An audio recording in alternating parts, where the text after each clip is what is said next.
Yes, you're definitely invited. I invite you to all my parties. You just haven't seemed to show up to No, any well, of them. is it on the East Coast? Yes. Well, that's why. Why don't you have one here on the West Coast? Because I work all the time. Okay, well, maybe I have one at your house. Where's that? Now, what time would your party start, let's say? Like 9:30. Really, that early? Yeah. I could make that. Yeah. But I could think of you of starting a party at like midnight. Like, what time will it go till? That's a different type of party, though. Uh-huh. You know, when doing that, I think sometimes on social media, you know, people get really offended if you don't say the right thing, and obviously because everybody's, you know, really tense and sensitive, but I think we just sometimes got to be a little more patient with each other. This whole Diddy trial has everyone up in arms because of the information and the internet theories coming out are just truly scary. He did things to people in order to make them believe that he owned them, just to stay loyal to him so that their careers and their lives wouldn't be at risk. Now there have been talks that Twitch knew what was going on behind the scenes, and his wife, Allison Holker, is going to speak up about the strange connection between Twitch, Ellen DeGeneres, and Puffy, and how close his ties were with Ellen made him privy to some information that might have cost him his life. They are bringing back all the allegations of Ellen's nasty past, her friendship with Diddy, and how Twitch was allegedly compromised when he allegedly got dragged into their circle. Yo, Ellen, we go so far back. You don't tell these people how far back we go. I know, but I wear T-shirts. I don't know what that means. Anyway, all right, let's... I mean... You hold that. Okay. All right. I got to keep this. Take two if the joke didn't work. No, it's okay. I don't want no problems. No, it's okay. I mean, is it a surprise that people are still trying to connect the dots around Twitch's passing?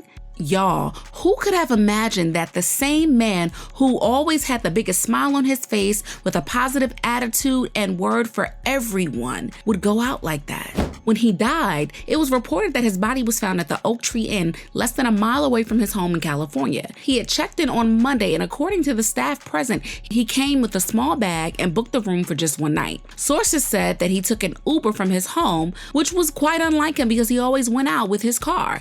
And he had also switched his phone to airplane mode so no one would be able to call him or track him. Twitch was supposed to check out the next day around 11 a.m. and when he didn't leave, the housekeepers managed to come into the room only to open the door and find his body on the floor. And what's so weird is that no one heard any shots.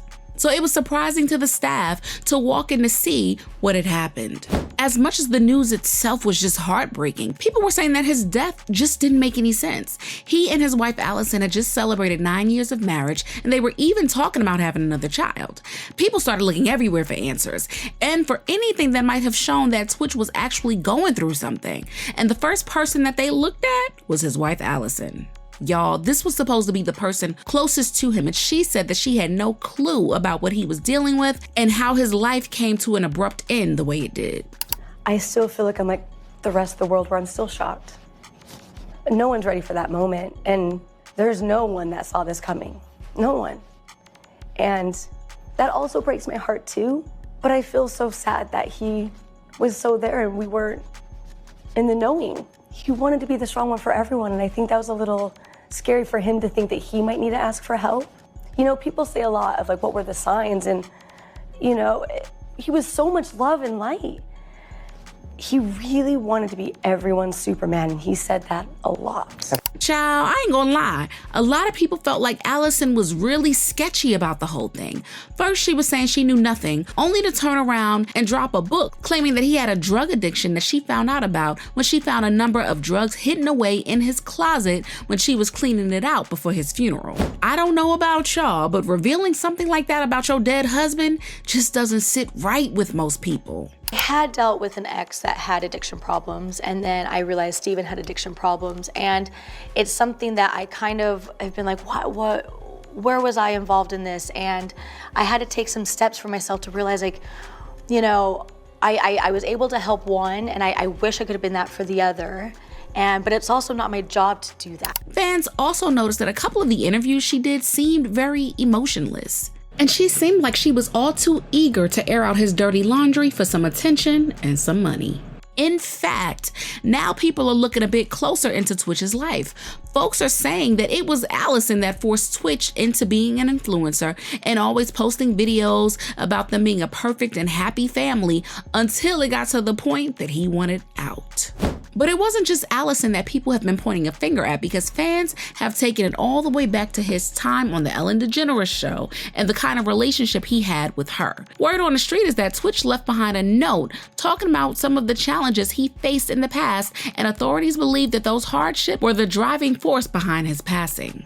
And yeah, the note never went public, but people who knew Twitch basically confirmed that for a long time, Twitch was under a lot of pressure when he served as the executive producer on the Ellen DeGeneres show. Then this whole toxic workplace stuff came out, and people were piling on Ellen for basically being a hypocrite, and Twitch got some of the backlash as well. There's a lot of people who were coming at him. People don't realize what they're sending to you. They don't realize that you're real, because people don't say the things to me that they say online to me in person when they see me. When he was on Ellen and Ellen was being canceled, people were looking at him saying, why are you supporting this woman? And I think that is just a lot of pressure. Human beings are not designed to handle that much pressure. And when I was talking about my experience, his face was like, I know. And he was just like, it's a lot. It's a lot. Back in 2020, workers on The Ellen Show blew the lid off the whole operation and really exposed what was going on. They said the talk show was really a haven for toxic work culture, and they always found new ways to make people's lives miserable. The workplace encouraged a culture of racism, intimidation, and fear, so a lot of workers saw themselves checking out because they really couldn't handle it. Employees said that they were directly told not to speak to Ellen if they saw her around the office, and former employees said top execs, from the executive producers to the senior managers, were the only ones that allowed the day-to-day toxicity to grow until it was unbearable. We were told from the very beginning, don't talk to Ellen, don't do this, you can't go into her office. It was very nerve-wracking, very stressful. We all walked on eggshells all the time. Muscat says despite Ellen's Queen of Nice reputation, it became clear early on that it would not be a pleasant place to work. One incident with executive producer Ed Glavin left her shaken. We were in our production meetings and she would watch Ed go off on people. Ellen would look at Ed and she would laugh, because I was hoping she was going to say, Ed, you can't be yelling at crew this way. You can't be yelling at people this way. She laughed and she said, every production needs their dog. For everyone, an accusation of mistreatment in the workplace should be damaging. But for Ellen, girl, this definitely drove her career straight into the ground, because she's basically been lying to our faces, saying be kind all the time. But in actuality, she was a messy person to be around. And ever since then, she has gone under the radar. She moved to the UK and even changed her hair color to be less recognizable. There have been some rumors about Ellen being a mean person and allegedly having some shady dealings, like the Wayfair deal she made back in 2015. They were selling plain white cupboards everywhere from $10,000 and up, and even had pillows going for $10,000 as well. But what had people questioning them was that the cupboards were named after kids who had gone missing due to being illegally transported away from their homes and families. At that time, Ellen's positive image was strong enough to push through most situations, but honestly, there was no getting out of that one. At first, Ellen tried to save face and denied the allegations, saying she didn't see anything or hear anything. But the accusations kept coming and she had no choice but just to accept accountability. This summer, there were allegations of a toxic work environment at our show. And then there was an investigation.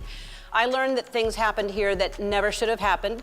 I take that very seriously, and I want to say I am so sorry to the people who were affected. I know that I'm in a position of privilege and power, and I realize that with that comes responsibility, and I take responsibility for what happens at my show. This is the Ellen DeGeneres Show. I am Ellen DeGeneres. My name is there. My name is there. My name is on underwear. We have had a lot of conversations over the last few weeks about the show, our workplace, and what we want for the future. We have made the necessary changes, and today we are starting a new chapter. When Ellen was getting all of this backlash, Twitch was also getting dragged too. Remember, he was also an executive producer on the show, and it was well known that he and Ellen had a friendship both on and off camera. In fact, Twitch was one of those that never publicly spoke out against her in the midst of it all, and still maintained his close friendship with her until the end of his life. Since they had known each other for such a long time, Twitch was often invited to go to a number of Hollywood events, and of course, it included some Diddy parties. Back when he thought no one could touch him, Diddy told on himself a lot, and anytime he appeared on Ellen's talk show, he would mention that he was always inviting her for parties. But I could think of you of starting a party at like midnight. Like what time will it go till? That's a different type of party, though. Uh-huh. No, it'll go from like 9:30 to like maybe 3 o'clock, 2, 3 o'clock. And then, you know, we have the top 2 floors of the hotel. And then it will carry on there? Yeah. Then no, I mean the after party. No, I know about them. He even went on to detail a bit about his love life and even told us about his after parties. And we know he definitely wasn't joking about all of that stuff that was going on down there. You did, right? No, I'm definitely a nighttime person.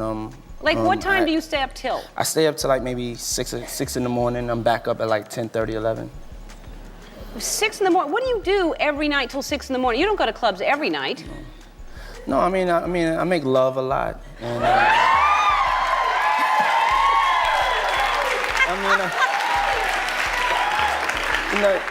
you know, That's Ellen, my favorite answer ever.